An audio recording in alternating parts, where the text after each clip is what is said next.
예, 날씨는 좋고, 마음은 좀 싱숭생숭하고, 아까 말씀하신 그 이야기 다시 한번 해주세요. 그러니까, 일단 마음이 아파. 그러니까 몸이 같이 아파. 그렇죠. 근데 요거를 아주 신박하게 해석해 주시면, 아인슈타인 이야기 좀 해주세요. 이른바 이제 양자물리학에 대한 얘기인데요. 예. 양자물리학에 대한 책을 보고, 두 가지 부류의 인간이 나타납니다. 그거로 양자물리학을 보고 완전히 이해하는 사람은, 한 분은 물리학으로 빠지고요. 물리학 학도로. 한 부류는 정신병원에 입원하게 됩니다. 여기까지 사람들 못 알아먹어. 예. 근데 양자물리학을 완전히 이해했다라고 하게 되면 99%가 정신병원으로 갑니다. 그게 이해하기가 그렇게 어려운 학문이에요. 그럼 저는 이해했냐? 저도 잘 이해를 못했죠. 그러나 단편적으로 아는 건 이런 거예요. 어제 민주당이 압수수색을 당했잖아요. 예. 그러면은 그 현장에 가든 현장에 가지 않았든 우리 진영을 열심히 지지하고 있는 사람들 컨디션이 다 나빠집니다. 그게 흐름이에요. 파동이 있다는 거예요. 파동이. 그러니까 그 프라님도 지금 컨디션이 안 좋은 게 그냥 단순 감기가 아니라 우리 진영이 수세에 빠지고 있다라고 하는 공통의 파동이 전달이 되는 거예요. 쉽게 표현하면 스트레스가 어마어마하게 쌓이는 거 아니에요. 근데 그게 공통으로 같이 간다는 거예요. 그렇지, 그렇지. 예, 우리 진영 스트레스인데 그 스트레스가 양자 물리학적 차원에서 충분히 설명이 가능하다는 거예요. 저는 오늘 새벽 운동을 가야 되는데 네. 운동을 잘 안 빠지거든요. 네.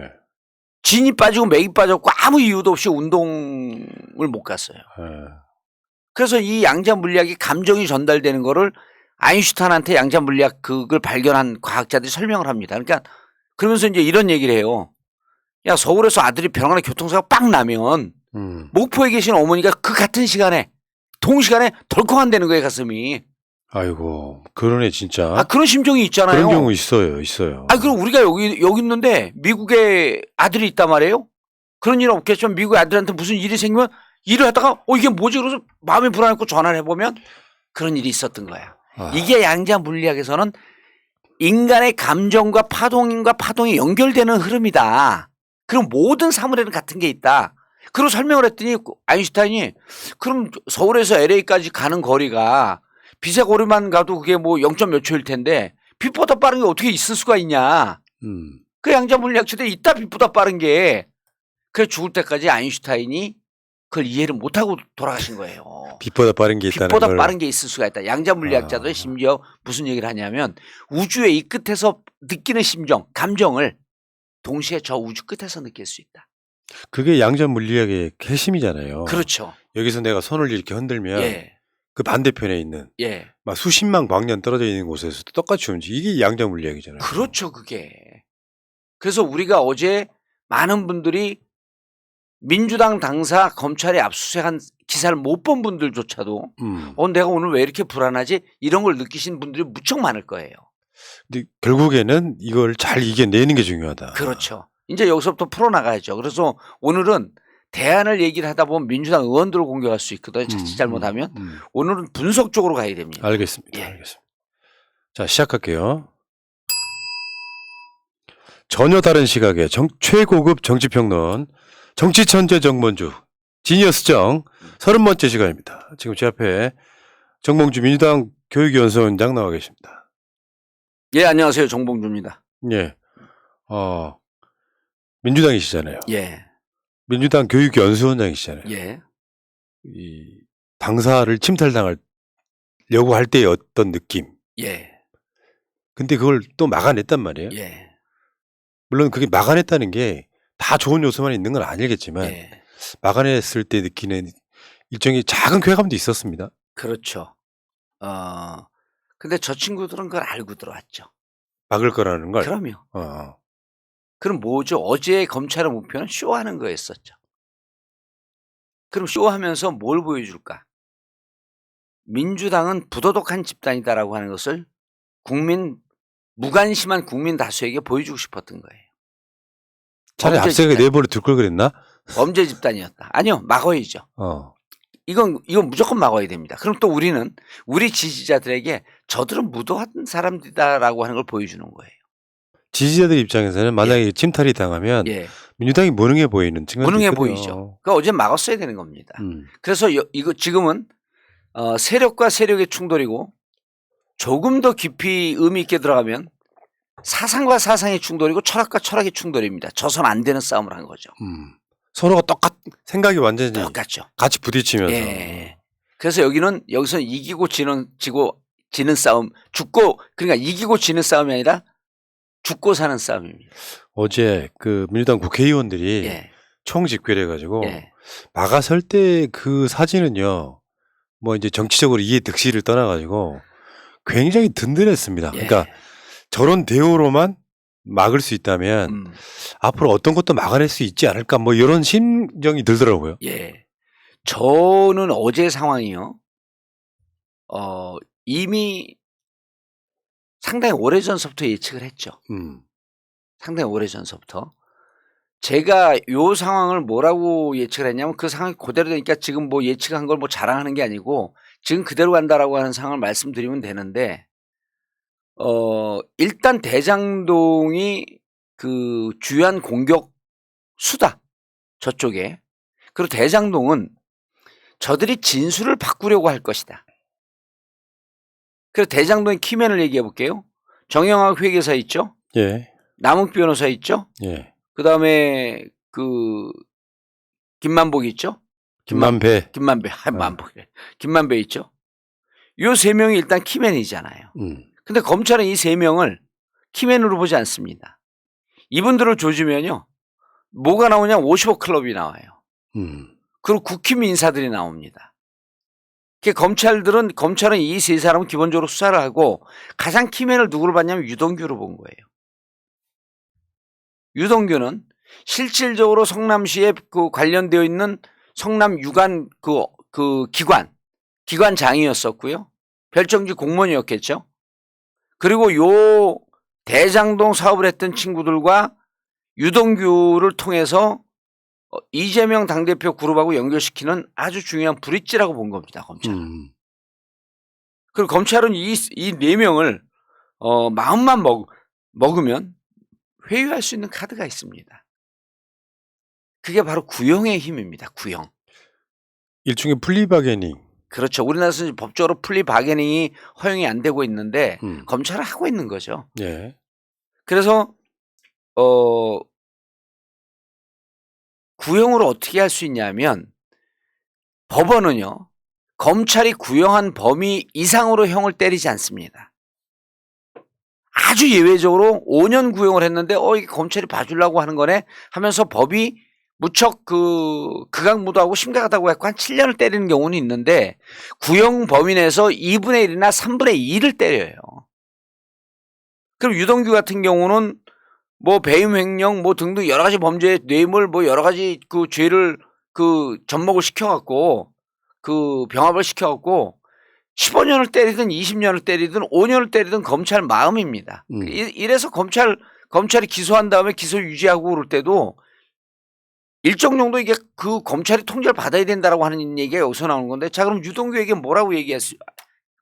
어제 유동규가 석방이 됐습니다. 예. 구속기간 2번 연장이 되면서. 그럼 유동규는 어떻게 회유할 수 있냐 하면 검찰 입장에서는 구형 갖고 합니다.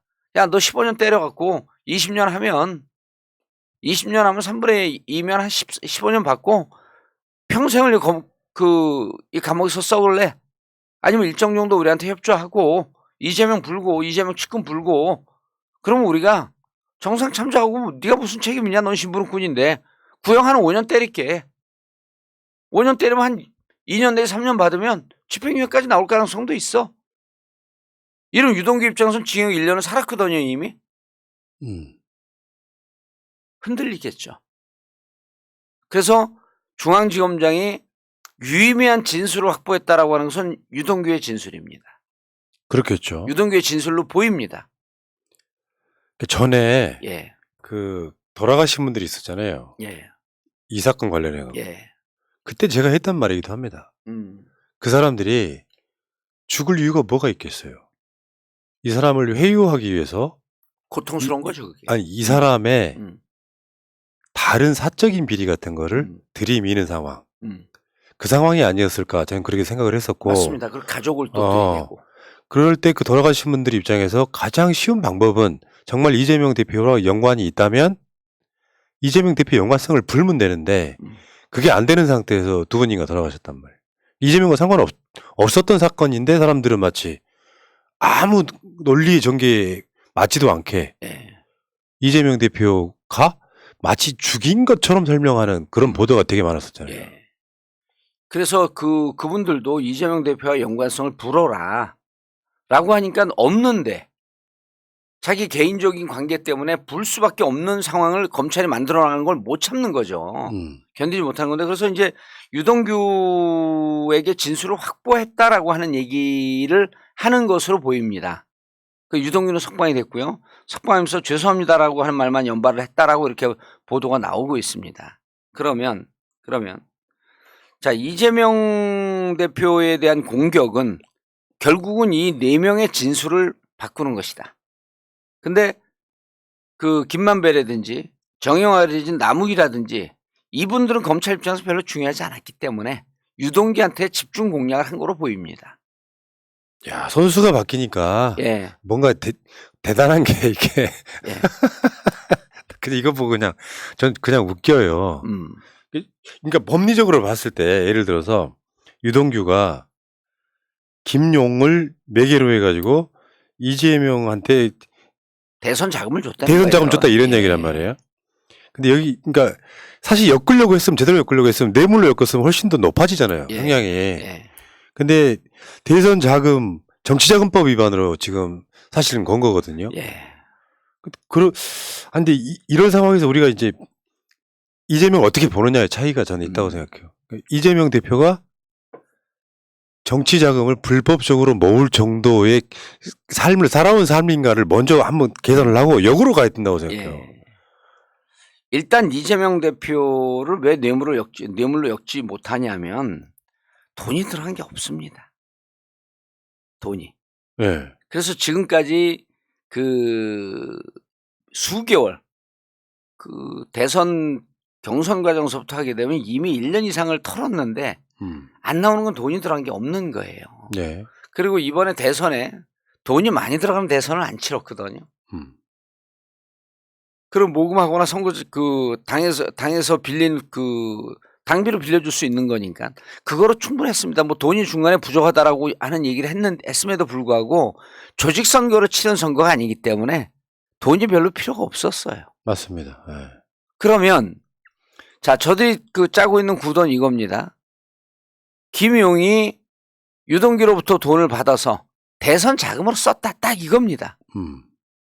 그 대선 자금으로 썼다라고 하는 이유는 그리고 대선에서 중요한 조직 총괄을 맡고 있었기 때문에 유동규 그 김용이 유죄가 되게 되면 실질적으로 이재명 후보에게까지 영향을 미치는 그러한 조직적 관계나 그런 법적 지위에 있다라고 하게 되면 이재명 당대표를 애둘러서 칠 수 있는 카드거든요. 그러니까 이제 김용을 잡은 거죠. 김용을. 근데 실질적으로 김용이 돈을 받아서 경선이든 대선이든 이 자금을 써야 될 정도의 돈이 절실하게 필요했을까? 전 그렇게 보지 않아요. 그러니까 지금까지 수년 동안 안 받았던 돈을. 그리고 상대가 특수부 출신 특수부통 검찰 출신의 후보입니다. 만약 지게 되면 그땐 진다는 생각도 없었지만 지게 되면 들어올 수사의 칼날에 대해서 김용 정도 되는 선수가 몰랐을까요? 그럼 조금이라도 눈먼 돈을 받으려고 했을까요? 전 아니라고 보는 거예요. 네. 그러니까 수년 동안 안 받은 돈을 이게 지금 그거 아니에요. 대장동 사건이 터지기 1개월 전 시점이에요. 그 정치 자금을 줬다고 하는 게 이게 앞뒤가 맥락이 안 맞는다 이런 얘기죠. 그리고 그런데 우려가 되는 건 이런 겁니다. 자 이제 기소를 하겠죠. 아마 구속영장도 청구를 할 겁니다. 그럼 구속영장 청구를 하면 저는 지금 상황을 보게 되면 재판부도 신뢰할 수가 없어요. 그렇죠. 정경심 재판 보면 우리가 답이 나오잖아요. 신뢰할 수 없습니다. 아니 그 이후로 더 바뀌었습니다. 그 이후로 그 판사 출신의 이상민 행자부 장관이 들어오고 지금 재판부의 여러 가지 분위기를 보게 되면 승진 카드를 갖고 그다음 김명수 대법원장이 있지 않습니까? 김명수 대법원장 내년 7월에 끝납니다. 그리고 재판부 검찰보다도 재판부가 더 이 권력의 눈치를 봅니다. 그래서 제가 보기에는 구속영장을 청구하게 되면 구속적부심 그 영장심리 실질심리를 할 거 아닙니까? 실질심사를. 예. 그럼 거기에 판사, 검사 둘이 우리 변호사 이렇게 싸우는 거거든요. 감사하고 판사하고 검사하고 거의 한 몸이 된 듯한 느낌이에요 지금. 그래서 저는 김용 구속영장 청구를 하게 되면 영장 실질심사에서 구속될 가능성이 더 높아졌다. 왜냐하면 이 검사가 이번에 김용 구속영장 발부가 안 되잖아요. 그럼 수사에 큰 벽에 부딪히는 겁니다. 범죄 혐의가 대체로 소명이 되어 있고 영장 발부할 때 문구입니다. 범죄에 대한 소명이 대체로 소명이 이루어졌고 증거인멸이나 도주의 위험이 있어 구속영장을 발부한다 이거거든요. 전반부로 갈 가능성이 높아요. 범죄 혐의가 대체로 소명이 되었고 왜? 본인의 범죄 혐의를 인정한 유동규의 진술이 있잖아요. 그게 이제 우리는 좀 그렇거든요. 예. 물론 뇌물 비슷한 어떤 죄목들은 되게 진술에 의존하는 경우가 많잖아요. 왜냐하면 증거가 나오기가 예. 힘드니까 대부분 현찰로 전달을 하고 예, 현찰을 받고 이제 그거를 이 육하원 측에 만들기 위해서 예. 뭐 주차장 등에서 예. 현금으로 전달했다 이 정도의 진술만 갖고 예. 그 유죄가 입증되기가 가능하겠느냐? 물론 쉽지 않죠.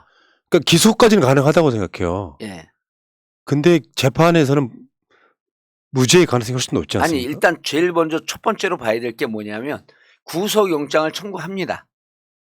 이미 긴급 체포를 했기 때문에 구속영장을 청구하고 구속영장이 발부될 것이냐를 오늘 먼저 좀 따져봐야 돼요. 네. 그러면 방금 말씀하셨듯이 정치자금이나 뇌물 등등은 현찰로 주고 현찰을 받았기 때문에 진술만 있기 때문에 증거는 거의 물증은 없습니다. 네. CCTV 같은 경우도 한 달 정도밖에 안 남아 있고 이 시간은 이미 상당히 1년이 넘는 시간이 지나지 않았어요? CCTV가 남아 있을 리 없겠죠. 그러면 진술을 세 가지를 따집니다. 진술의 구체성을 따집니다. 아, 원래 그렇게 해요. 예. 앞뒤가 맞느냐? 예. 진술의 구체성. 두 번째 진술의 일관성을 따집니다. 그다음 진술하는 자의 사회적 지위를 따집니다. 자, 그런데요. 진술의 구체성과 일관성은 무척 맞을 거예요. 왜?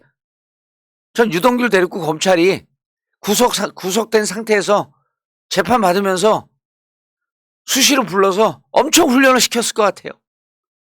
우리 과거 기억나죠? 한명숙 재판. 그렇죠. 그 재판했던 지금 어미준도 이 사건이 되는데 어미준이 특수 1부장이에요. 네.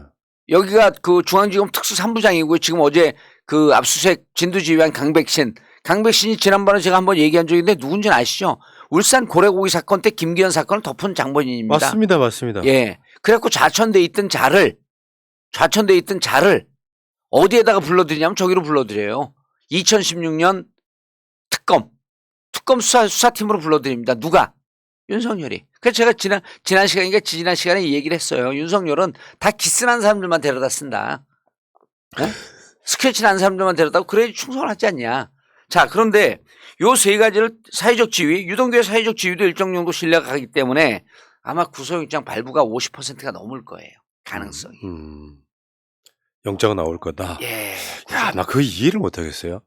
물론 그렇게 내주는 것에 대한 그들 나름대로 예. 그들 법 전문가 나름대로의 명분이 없는 건 아니겠으나 왜냐하면 그걸 또 악용하는 사람도 있거든요. 예. 그런데 이 상황에서는 이 사건을 볼 때는 우리 입장에서는 이재명 중심으로 볼 수밖에 없다. 예. 그러니까 예를 들면 이럴 수 있어요. 이런 경우의 수가 있는데 김용이 돈은 받은 것은 사실이나 이재명에게 전달 안 했을 가능성도 있고 그럴 수 있잖아요. 예. 그리고 아예 지금은 아직 이재명하고 연결 안 시켰어요. 이재명 연결 이제 안 그렇게 시켰고. 먼저 한번 가봐야죠. 예.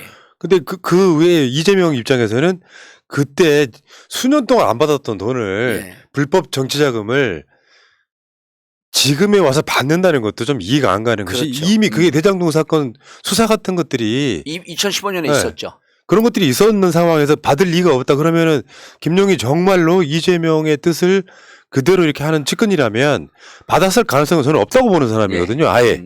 그러니까 유동규하고 지금 검찰과의 딜이 아니냐라고 우리는 그렇게 의심하고 있는 거잖아요. 그렇죠. 없는 사실을 그렇죠. 있는 것처럼 조작해버리는. 그렇죠. 검찰에 회유되었을 것이다라고 우리는 추정을 하고 있는 거죠. 자, 그리고 현재 김용은 이재명의 측근, 이재명 대표의 측근으로만 지금 언론에 나와 있고요.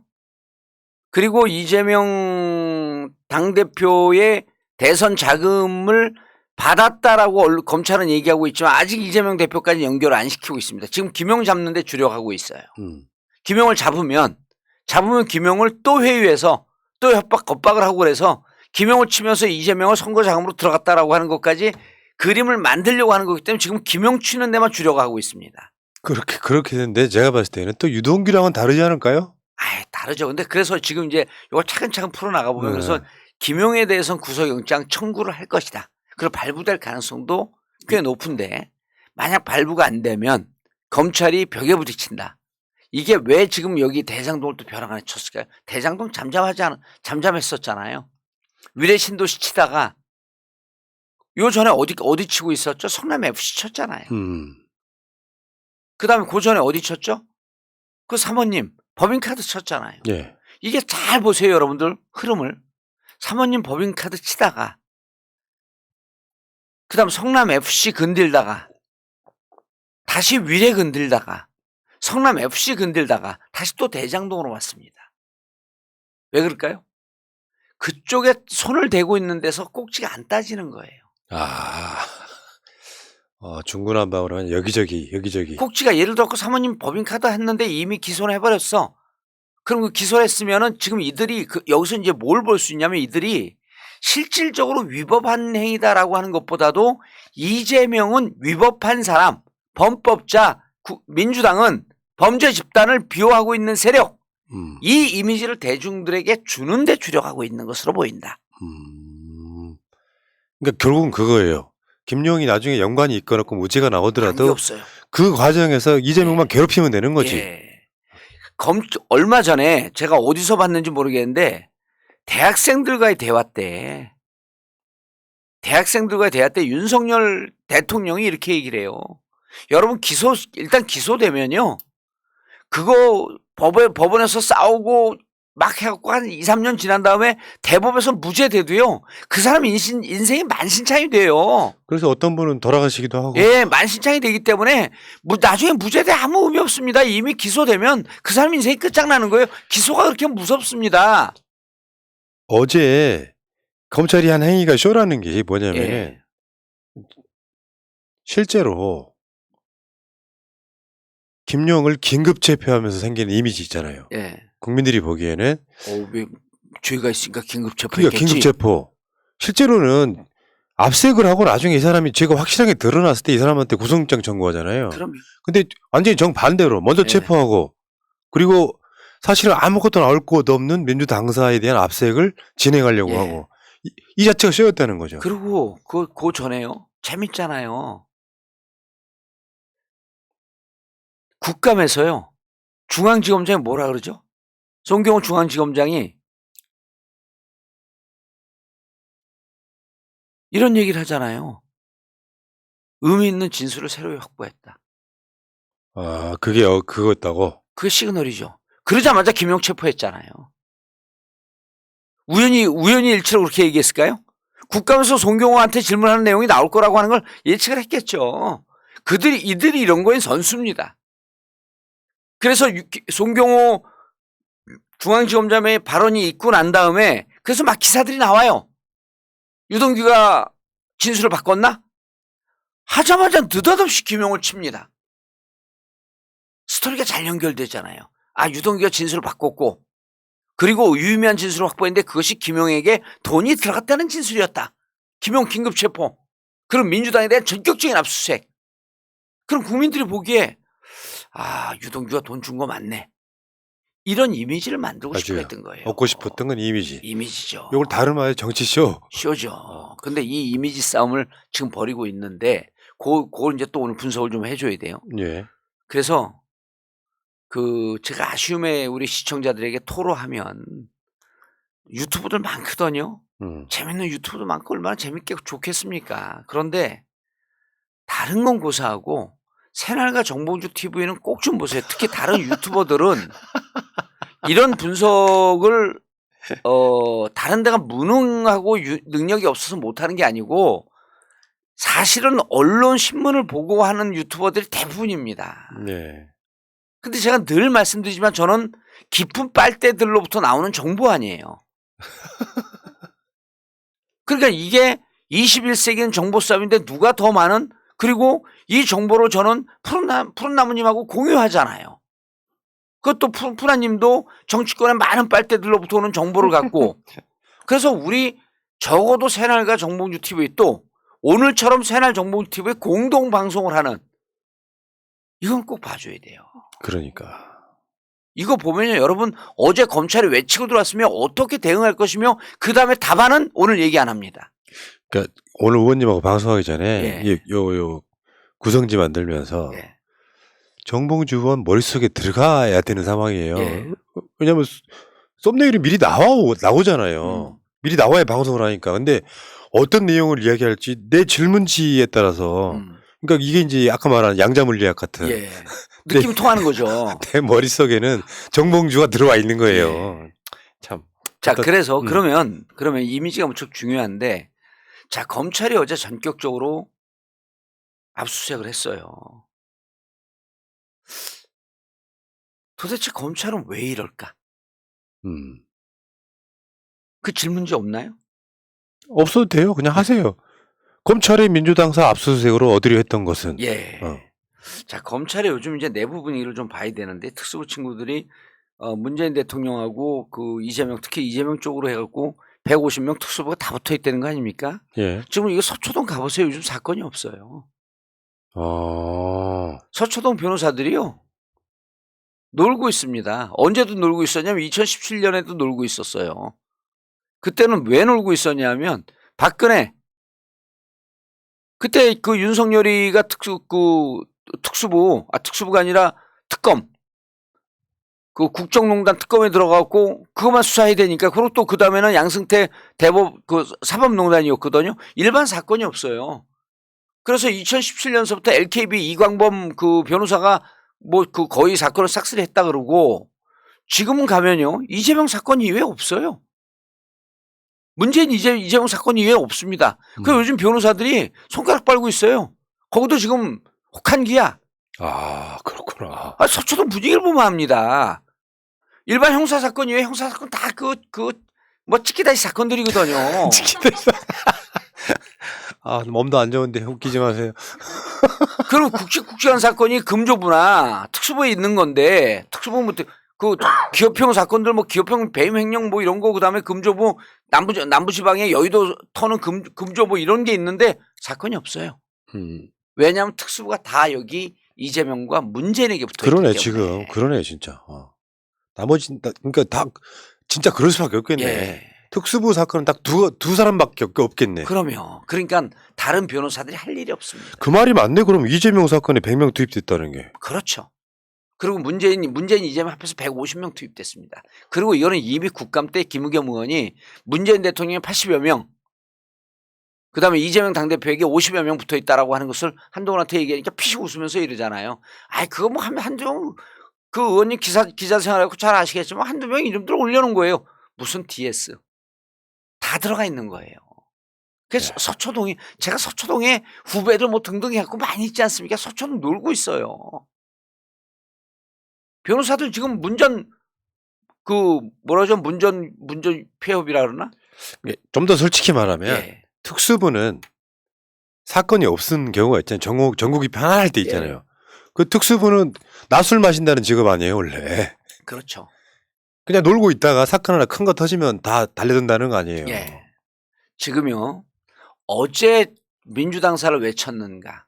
많은 분들이 저러면 국민들이나 특히 중도층까지도 돌아설 텐데 검찰은 도대체 무슨 생각으로 저렇게 본인들에게 불리한 행동을 일삼지?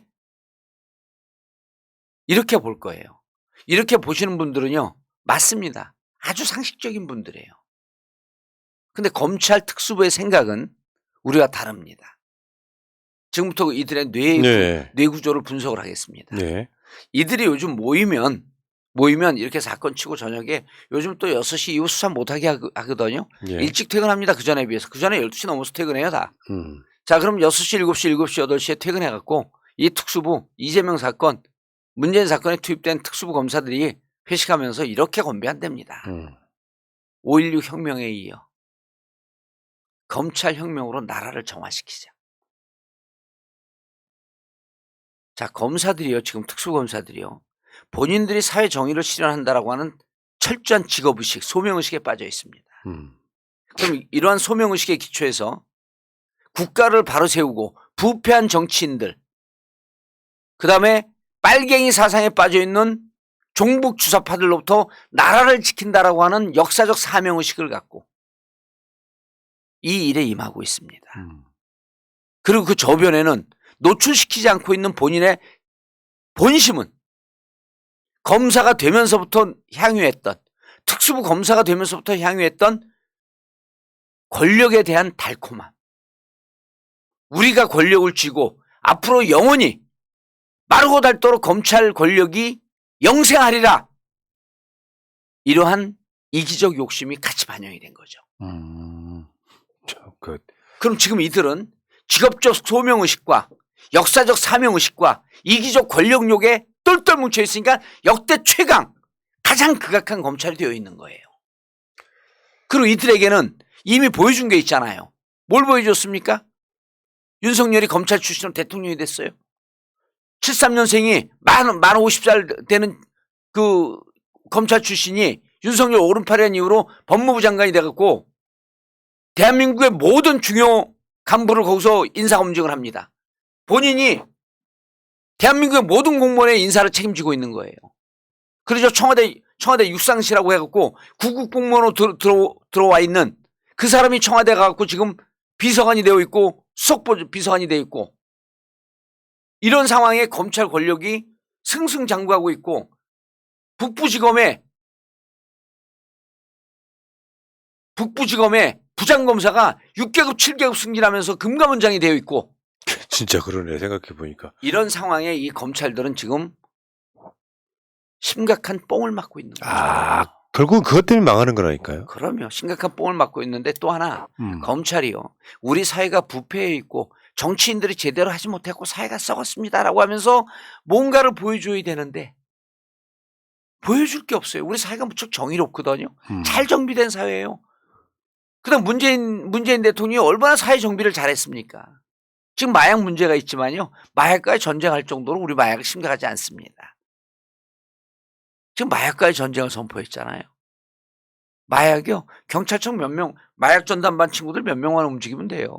이게 무슨 마약과의 전쟁을 하면서 돈 스파이크 구속시켰잖아요. 왜? 연예인 구속시켜야지 사람들이 관심을 가지니까. 여러분들 연예인 마약 사건 이제 줄줄이 터집니다.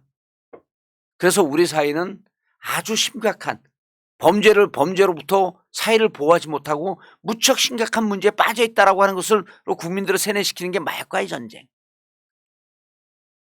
그리고 이쪽으로는 민주당이라고 하는 이 정치 세력들은 우리의 주요한 진보 진영의 정치 세력이라고 하는 것은 종북 주사파 빨갱이 사상 김일성주의에 물들어 있는 집단들.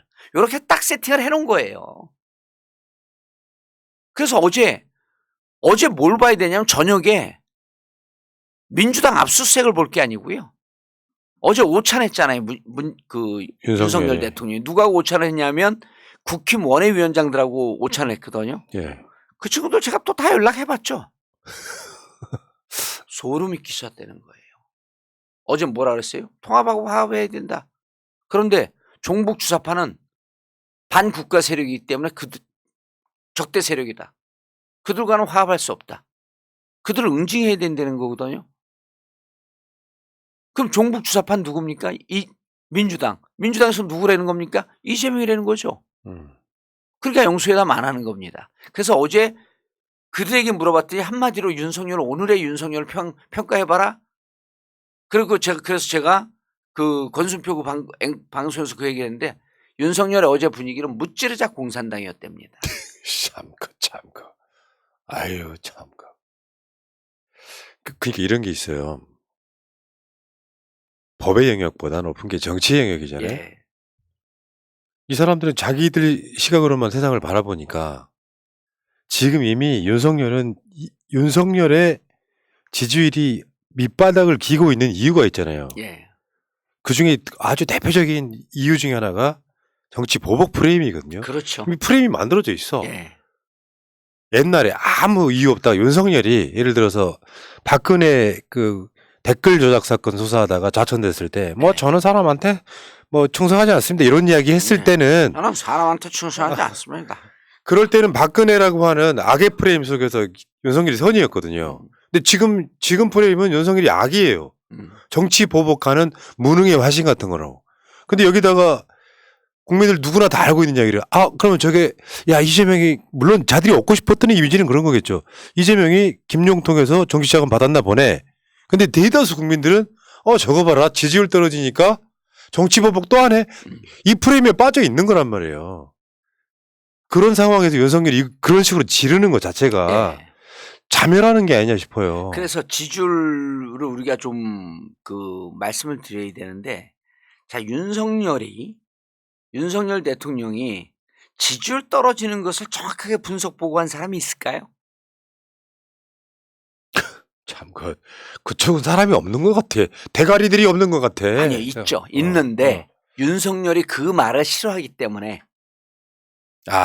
지지율 낮은 상황에서 안 보고 싶지 자기 지지율. 지지율은 아는데 왜 떨어진지는 이유를 정확히 얘기한 사람이 없죠. 그러니까 이재명 문재인 수사 안 하니까 떨어진다 이런 식으로 보고한다는 거예요? 아마 천공과 건지는 이렇게 얘기할 거예요. 걱정하지 마십시오. 이 지지율은 급상승해갖고 국민들에게 짜릿한 반전을 주기 위한 신호탄입니다. 그럼 여기에서 지지율 올라가는 거 간단합니다. 종북 좌파, 공산주의 세력을 섬멸하고 그다음에 범죄 집단 이재명 집단을 사회로부터 격리시킬 때 국민들은 정의로운 집단, 정의와 공정의 상징 윤석열에 다시 한번 열광합니다. 네. 진짜 그래 보여요. 그러니까 이렇게 하지 않고는 이렇게 못하는 겁니다. 그러니까 저쪽 그 대통령실 중심으로 한 저 내부에 일정한 흐름이 있어요. 예. 지금 그 흐름을 잡고 가는 뭔가가 있다고. 근데 그러다 보니까 여기서 지금 윤석열 자체가 사실은 국민적 눈높이에서 보지를 못하고 한참 밑바닥에서 지금 정치하는 느낌. 아무도 그 얘기를 안 해주는 거예요. 왜 지지율이 떨어졌습니다. 이렇게 얘기해야 되잖아요. 제가 정확하게 분석을 하면 이렇게 돼야 되지 않습니까? 여론조사 결과를 갖고 쭉 해보니 윤석열 눈을 똑바로 쳐다보면서 이렇게 얘기하거든요. 대통령 아저씨 때문에 지지율이 떨어져요. 도 스태핑 당장 중지하고 잘 모르는 얘기하지 말고 술 취한 듯한 표정으로 방송에 방송 카메라에 비치지 마세요. 그리고 정치적으로 쇼하고 이런 모습 다 국민들이 알고 있으니까 그런 거 하지 마세요. 아저씨 때문에 떨어지는 게 20% 이상 떨어진 겁니다. 그럼 거기서 뭐라 그랬어? 너 이리 와봐. 이 새끼가 이 새끼 구속시켜야겠네 이 새끼. 아씨 이 새끼 뭐라 그랬나. 그만하세요, 후보님. 그런 다음에 두 번째 김건희 여사 때문에 떨어집니다. 그렇죠. 그럼 그래? 그럼 어떻게 해야 되나? 그럼 이혼하세요. 이럴 수도 없는 거 아니에요. 아니면 그러니까 지금 제일 핵심적인 이유가 윤석열 본인, 그다음 김건희 여사, 김건희 씨 이 두 명 때문에 떨어지는 게 전체 지지율의 반을 차지하잖아요. 반이 뭡니까? 거의 대부분이지 본인과. 근데 그 얘기를 누가 하겠습니까?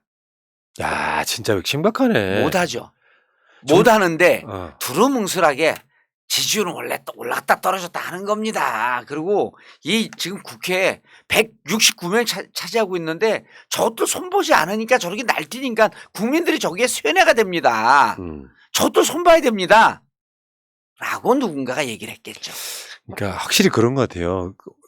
공간이 의식을 지배한다며 예. 윤석열 말에 의하면 그 공간 안에서는 그 의식밖에 없는 것 같아요. 그렇죠. 사실은 그런 거예요. 문재인 대통령이 이제 촛불혁명 이후에 적폐청산이라는 걸 이거 했잖아요. 먹어도 되는 건가요? 드시라고 놓은 거예요. 아, 그래요? 예. 피로회복제입니다. 예. 아, 여러분 지금 아임굿 있잖아요. 오늘부터 예약 판매 다시 시작합니다. 자, 지금 줄 서셔야 돼요. 빨리 주문하십시오. 잘 팔려요? 엄청 잘 팔리죠. 음. 새날마켓에서 제일 잘 나가는 효과가 확실하다고 하는 피로회복제. 에이, 나도 하나 마시자. 음. 아, 지금 몸이 아파 죽겠어. 다음 방송 못할 정도로. 참.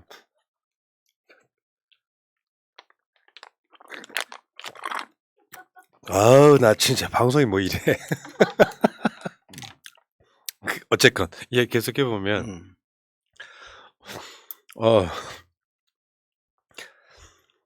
그 적폐청산 수사라고 하는 것을 우리도 정권 초보니까 해야 된다라고 하는 계속 펌프질 누가 한 것 같아요. 그러면 사실은 이 시기가 적폐청산할 때가 아니고 경제 살리기 해야 될 때거든요. 아, 적폐도 아니잖아요. 그리고 왜 그 얘기가 먹어주냐 하면 윤석열 대통령의 그 특징이 그 유명한 보수 쪽이면서 친명 채널이 있잖아요. EQ 채널이라고. 예, 예. 저번에 이야기했었지. 예. 그 친구가 윤석열의 특징을 이렇게 얘기해요. 수사하고 구속하고 술 먹고, 수사하고 구속하고 술 먹고, 수사하고 구속하는 게 제일 익숙한 거예요. 그럼 지금 이렇게 하고 경제를 이렇게 살리고, 그 다음에 남북 문제를 이렇게 해결하고 하면 복잡해요, 그게. 잘 모르는 거야. 그런데 누구를 잡아놓어야 됩니다라고 하게 되면 왜? 눈이 번쩍 뜨이는 거죠. 지가 제일 잘했던 측면이니까. 원래 그렇죠. 예. 그래서 지금 이재명 대표를 치고 하는 것은 본인이 제일 잘하는 것일 뿐만 아니라 검찰 권력을 확대 재생산시키려고 하는 중요한 길이다라고 하는 판단을 한 겁니다. 윤석열 당시에는, 후보 당시에는 조국을 섬멸해야지. 조국을 잡아야지 본인이 대통령 된다라고 하는 강력한 믿음이 있었던 거로 보여요. 예. 지금 한동훈을 대통령 만들려고 하는 그 프로젝트가 가동이 되고 있다는 거 아닙니까? 예. 그러니까 지금 뭐 누굽니까? 이 의원 유상범 의원도 나서서 뭐 지금 투입돼야 됩니다. 조수진도 그렇고. 조수진도 나서고 지금 뭐 한동훈 한비호총과 부르는데 열들이 나 있어요. 심지어 한동훈 당대표설까지. 그러면 지난번에 우리가 여기서 한번 얘기했잖아요. 그러니까 한동훈이 대권으로 가기 위해서는 무찌르자 이재명인 거예요. 이재명을 잡아야지 간다. 이게 저들의 지금 구도고 저들의 상식입니다. 그리고 검찰 집단은 아까도 얘기했지만 첫 번째 정의롭게 정의를 바로 세운 직업으로서의 소명의식, 역사를 바로 세워야 된다라고 하는 지금이 어느 때인데 빨갱이로부터 나라를 구합니까? 종북 좌파가 어디 있습니까 지금? 종북 주사파 김일성주의자가 어디 있어요? 이미 체제 경쟁에서 완벽하게 이긴 나라거든요, 대한민국이. 그 남과 북이 경쟁해갖고 이길 수 있다. 군사력도 20대 1이라고 합니다. 그 이미 경쟁에서 끝난 거예요. 심지어는요, 영화에서 가끔씩 나오지만 지금 우리나라 고정관첩이 있거든요. 네. 그래 20년 내지 한 25년, 30년 임무 끝나고 복귀할 때 다 튄다는 거 아니에요. 올라가기 싫다고. 아이, 뭐야. 왜냐면 저 체제 가서 못 사는 거예요. 체제의 우월성이 인정이 된 거기 때문에. 여기 무슨 종북 주사파가 어디 있습니까? 아니, 소위 말하면 정북 주사파의 대통령들이 15년씩이나 했는데 나라 안 망했어. 나라가 더 잘 더 잘 됐잖아요. 됐잖아요. 그들이 종북 주사파가 아니었다는 예. 얘기죠. 그러니까 우리 윤석열 씨는 확실히 그런 것 같아요. 예를 들면 각하 지금 경제가 엉망입니다. 아, 됐어. 그럼 기재부가 알아서 하고. 그렇죠. 그리고 앉아갖고 한다는 이야기가 주로 야, 이거 안 나오면 압색하고 말이야. 긴급 체포하고 말이야. 검찰총장일 때 책상 두들기면서 했던 건데 지금은 대통령이 아니라 대검찰총장이 됐어요. 대검찰총장. 맞네. 그러니까 아직도 윤석열은 검사인 거예요. 그렇죠. 검사인 거예요. 자, 그러면 이제 결론 부분에 갖고 이제 민주당 얘기를 좀 해봐야 돼요. 네. 민주당에게 이쪽 저쪽 경로를 통해서 수도 없이 정치 투쟁을 해야 됩니다. 한동훈 탄핵 소추해야 되고 탄핵 발의해야 되고 이상민 탄핵 발의해야 됩니다. 그리고 윤석열 대통령이 탄핵이라고 하는 것은 윤석열 대통령을 징계하고 심판하는 게 아니라 대통령이 잘못하거나 대통령이나 국민 스트레스의 원인이 된다고 한다면 언제든지 임기를 단축시킬 수 있는 국민들이 요구할 수 있는 권한이고 국민들을 대의하는 국회에서는 대통령 탄핵에 대해서 수시로 얘기할 수 있는 권한이 이미 주어져 있습니다. 라고 얘기했을 때 이런 걸 제안했을 때 민주당 의원들이 뭐라고 얘기했죠? 역풍분다 그랬어요. 그러면서 뭐라 그랬냐 하면 자 이건 내부적인 일을 고하는 것 같지만 다 겉으로 드러났기 때문에 한 겁니다. 이럴 때 민주당 지금 주도하고 있는 분들 또 이런 얘기를 합니다. 민생으로 가야 돼. 민생으로 돌파해야 된다. 그럼 어제 모인 자리에서 의원들 어제 한 상당 100여 명 모였잖아요. 거기서 민생 공약 내지 그랬습니까? 민생으로 돌파할 거면. 우리가 이렇게 민생으로 돌파해야 된다라고 하는 잘못된 전략을 구상하고 있을 때 저들은 우리에게 정치 탄압이라고 하는 칼을 갈고 있었던 거예요. 그럼 그런 게 예측이 되어 있었으면 우리가 정치 탄압에 맞설 수 있는 것은 정치 탄압이 뭡니까? 핵심적으로 한마디 딱 드리면 이재명의 명줄을 끊어놓겠다는 거예요. 그럼 이재명의 명줄을 끊어놓겠다라고 하는 주도 세력이 누굽니까? 주창자가 윤석열 아니겠어요? 예. 그럼 우린 윤석열의 명줄을 끊어놓겠다 이런 얘기를 할 수 없잖아요. 윤석열의 임기를 단축시키겠다라고 하는 얘기를 당당하게 얘기해야죠. 이렇게 부딪혀야 된다. 그러면 그러니까 윤석열 지지율, 윤석열 못하고 있다가 기본적으로 60이 넘으니까 예. 민주당한테는 유리한 거예요. 그러면 윤석열 지지율이 지금 60% 70% 넘어가게 되면 임기 단축시키자고 하는 것은 국민의 뜻에 반하는 겁니다. 그런데 지금 지지율이 30%가 안 되고 있고 못한다가 60%가 넘고 있기 때문에 국민들이 그럼 못하는 대통령은 여러분들의 국민들의 기본권에 의해서 헌법적 권한으로 임기를 단축시킬 수 있는 권한이 우리에게 있고 여러분들께 요구할 수 있는 권한이 있고 그 요구에 복무할 책임이 민주당에게는 있습니다라고 하는 얘기를 하라고 난 얘기를 했던 거예요. 그 지금 민주당 입장에서는 이게 지금 마이크 선이 있잖아요. 네. 이 선을 못 넘고 있잖아요. 그러니까 어제 같은 상황은 저는 예측을 했다는 거예요. 어제 민주당 의원들이 쏟아져 나오길래 저는 속으로 참으로 다행이다 그랬어요. 이 상황에서 민생 얘기할 거야? 주곡 수백가 무척 중요하죠. 양곡가 중요하죠.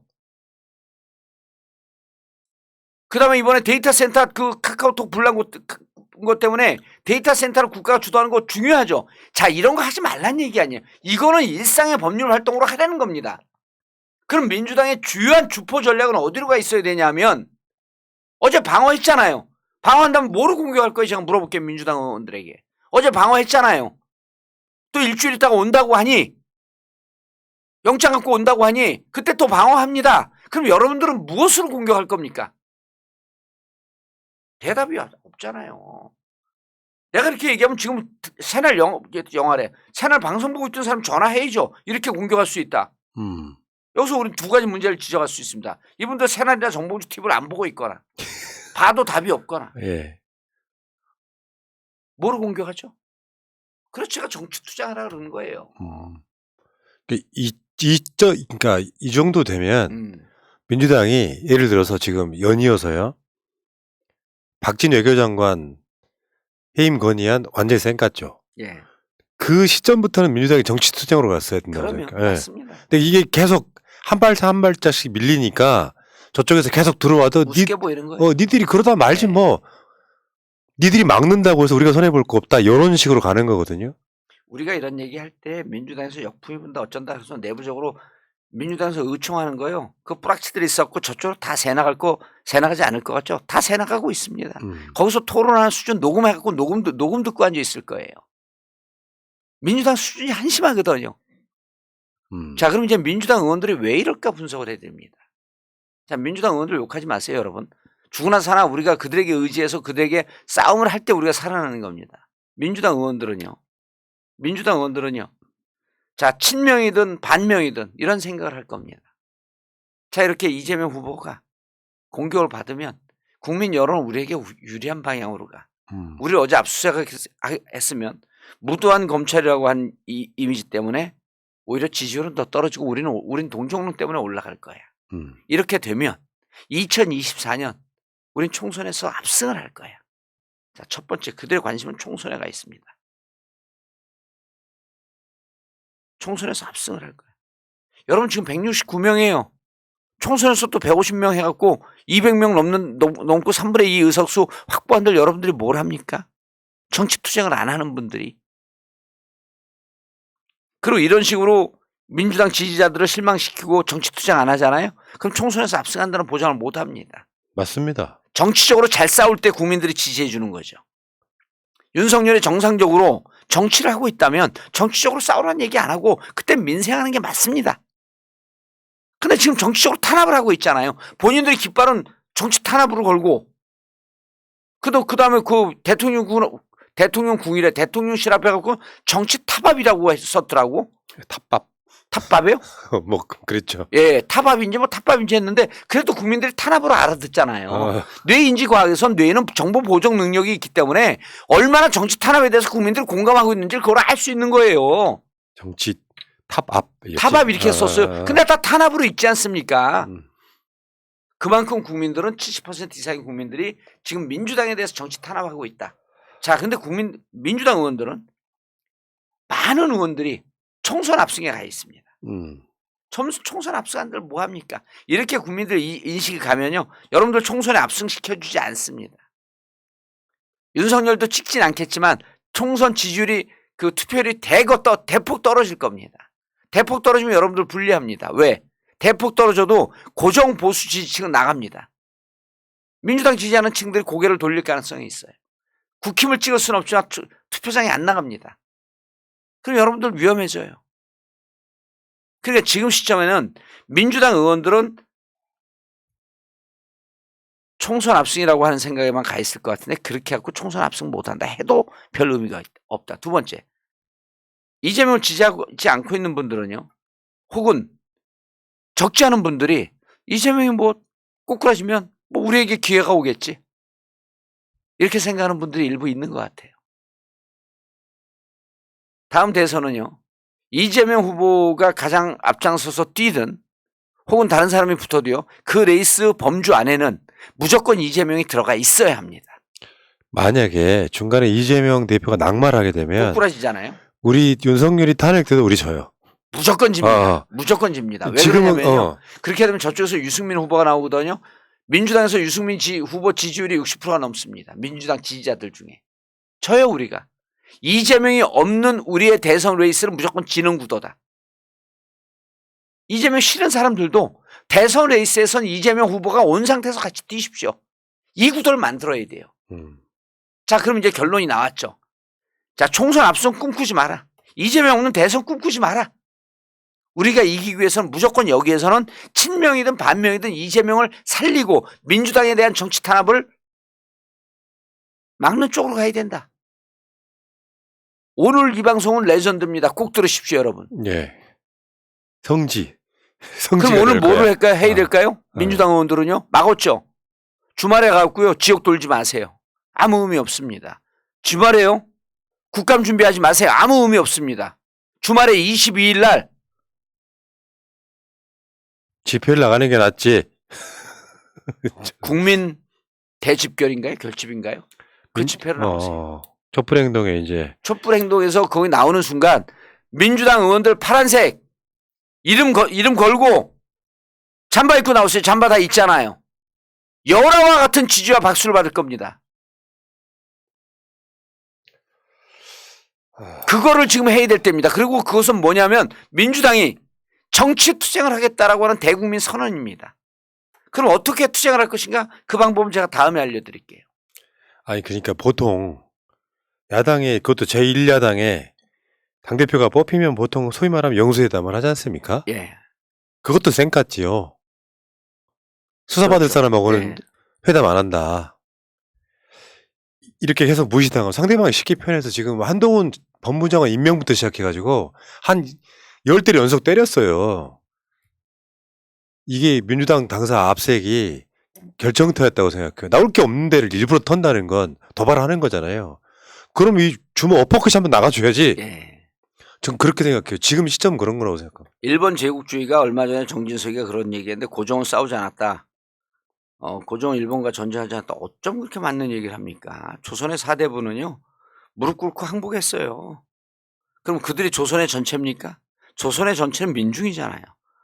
민중들은 3.1운동이든 독립운동이든 의병운동이든 싸웠잖아요. 그런데 지금요. 일본 제국주의가 그렇게 침략할 때 순순히 한 이유가 뭐냐면요. 조선의 개량주의적 그 회색 분자들 때문에 그랬어요. 조정을 들여다보니까요. 이건 비굴한 인간들 천지인데다가 다 일본을 받아들이고 러시아를 받아들이고 중국을 받아들이고 이런 분위기니까 이 친구들은 녹록하구나. 근데 막상 쳐들어오니까 조선의 민중은 너무나 싸납고 강했거든요. 거기에 당황한 거예요. 지금 민주당이요. 고종, 조선의 4대부처럼 굴면 안 됩니다.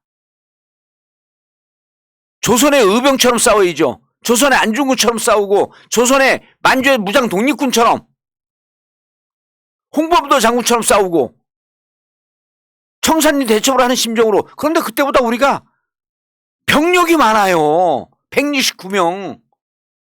그러니까 진짜 옛날에 80명도 있었는데 80명 갖고 이명박하고 싸웠고 이겼잖아요. 참. 그러니까 지금 시기는 저 사람들이 저렇게 나올 때는 선전포고를 하고 지금 선제타격한 거 아니에요. 민주당에 대해서. 수도 없이 해댄 거죠. 그러니까 아까 말한 정치 탑압. 그거 다시 한번 보여줘봐요. 정치 타박. 그러니까 그 정치 탄압이든 중단하라고 끝나면 안 된다고. 상대가 중단 안 하고 있으면 그럼 우리가 때리는 순서다 이렇게 나와야 되는 타이밍 있잖아요. 저거는요. 복싱으로 얘기하면 잽입니다. 잽다면 스트레이트가 나가줘야죠. 예? 저 잽 날린 거거든요. 어퍼컷이 나가야죠 이제. 스트레이트도 나가고 어퍼컷도 나가고 나가줘야 되는 거예요. 예. 안 그러게 되면 옛날 마이크 타이슨인가 가서 귀에도 뜯어 물어야죠. 그러니까 우리가 이제 민주당에 대해서 좀 답답하게 생각하는 부분이 그 지점이었던 거예요. 지금 들어보니까. 근데 지금은 괜찮아요. 왜냐면 어제 모였거든요.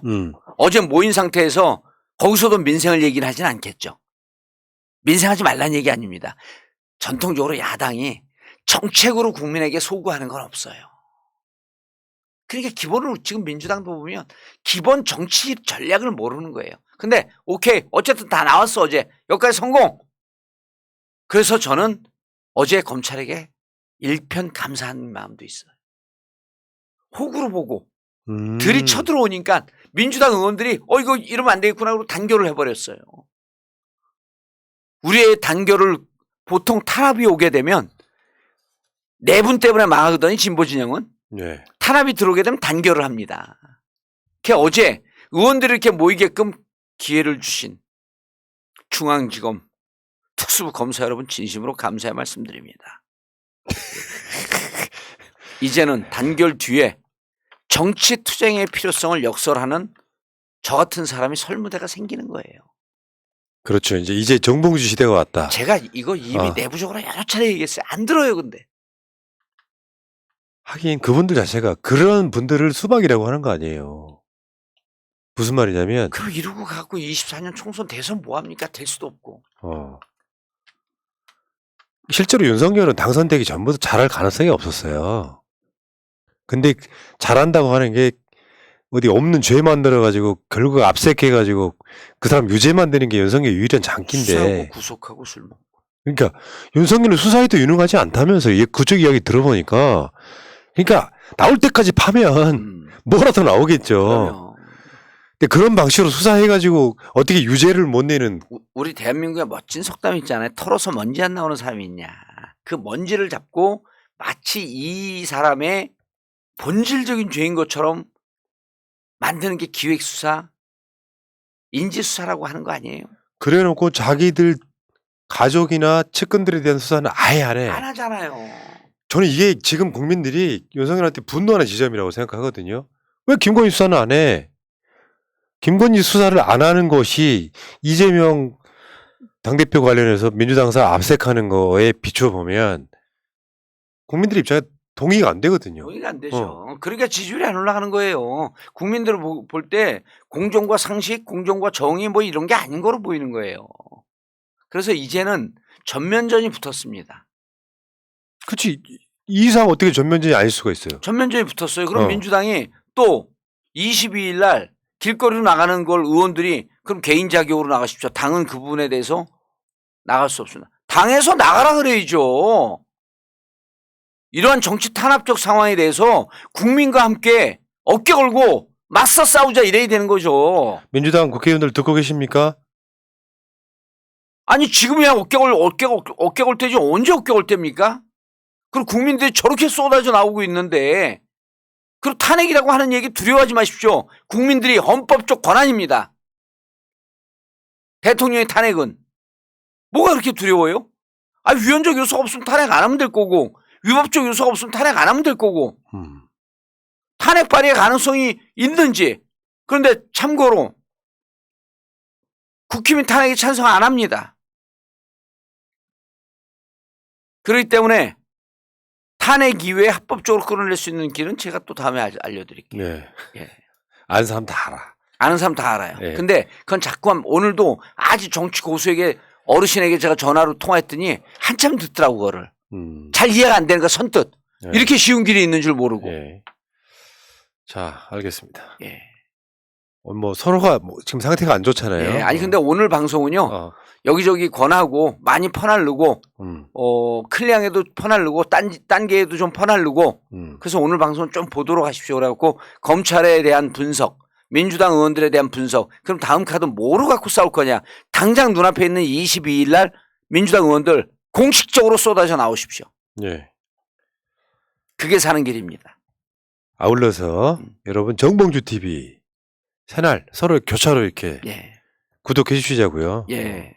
그리고 정봉주 TV는 화요일 금요일 새날 정규 방송 끝나는 7시에 예. 시작합니다. 그런데 어제 화요일 날 할 때 새날에서 들어오신 분들이 다 일렀어요. 새날에서 정봉주 TV 가라는 얘기를 오늘은 안 했던데요. 아, 그날은 근데 이유가 있어요. 이유가. 왜요? 그 시사가 통으로 가는 게 아니라 예. 제가 까먹은 거죠. 2부에는 정책 방송이에요. 예. 근데 이 구성지에는 이게 아예 폼으로 만들어져 있어. 정봉주 TV로 가라고. 근데 그날 못 넣은 거예요. 못 넣은 거구나. 끝내다 보니 까먹어 버리네. 그러니까 사람들이 일렀어. 그걸 또 꼭 해드릴게요. 아, 참. 예, 여러분 그 민주당사 어제 그 침탈한 거예요. 일본 제국주의가 조선 땅을 침탈한 거하고 똑같은 효과입니다. 이거 우습게 볼 일 아니에요. 이미 제대로 우리를 죽이겠다고 선언했는데 무슨 여기서 화합을 하고 타협을 하고 무슨 민생을 얘기를 합니까? 맞습니다. 이제는 우리가 참으면 안 되는 거지. 예. 10번 참았어 지금. 한동훈 법무부장관 임명 때부터 시작해서. 예. 참기만 하니까 지지자들이 답답한 거예요. 제대로 한번 질렀으면 좋겠다. 국민이 윤석열을 지지율로 보복을 해주고 있거든요. 예. 민주당이 여기서 전략을 이제 바꿔야 됩니다. 투트랙으로 가야 돼. 예. 한쪽에서는 주먹을 들고 예. 한쪽에서 책을 보고 있어야 돼요. 그러면 민생 얘기하려는 거 하지 말라는 거 아닙니다. 다만 이제는 정치 투쟁을 전면에 내세워야 될 때이다. 정치 투쟁 어떻게 할지 모르잖아요. 국민들이 보여주고 있잖아요. 토요일마다 집회하고 있지 않습니까? 나오세요. 국민들과 어깨를 걸고 눈을 맞추면 갈 길이 보입니다. 그다음에 전략적 아이디어는 제가 드릴게요. 알겠습니다. 자, 서로 몸이 안 좋은 가운데 예. 오늘 전치 천재 정봉주. 전치 천재예요 무슨? 제가 몸이 안 좋아요 지금. 의원님 방송이니까 하는 거예요. 그러니까 이 자리에 다른 사람 앉힐 수가 없잖아. 예. 그래서 의원님하고 둘이 이야기하는 거는 나밖에 못 하니까 이 자리에 제가 오늘 앉았고요. 끝나고 병원 가야 돼요 지금. 그래요? 조사 맞으러 가야 돼. 자, 어쨌건 의원님 때문에 뭔가 조금 더 나은 느낌. 예. 감사하고요. 예. 자, 정봉주 TV 계시는 분들도 서로 이렇게 으쌰으쌰 한번 해봅시다. 그리고 같이 싸워주셔야 되겠죠. 예. 자, 정치 천재 정봉주 30번째 방송 마치겠습니다. 여기까지 하겠습니다. 고맙습니다. 예. 그리고 다음 주에는 제가 못 나옵니다. 그리고 개인적으로 하시면 되잖아요. 죄송합니다. 죄송합니다. 여기까지 하겠습니다. 예, 감사합니다. 예. 민주주의 평화 통일 다 죽어간다 이대로는 놔둘 수 없다 다시 한번 해보는 거야. 자, 다시 한번 싸우는 거야. 자, 손 맞잡고 어깨를 걸고 우리 함께 이기는 거야. 자, 다시 한번 해보는 거야. 자, 다시 한번 싸우는 거야. 자, 손 맞잡고 어깨를 걸고 우리 함께 이기는 거야. 자, 다시 한번 해보는 거야. 자, 다시 한번 싸우는 거야. 자, 손 맞잡고 어깨를 걸고 우리 함께 이기는 거야. 자, 다시 한번 해보는 거야.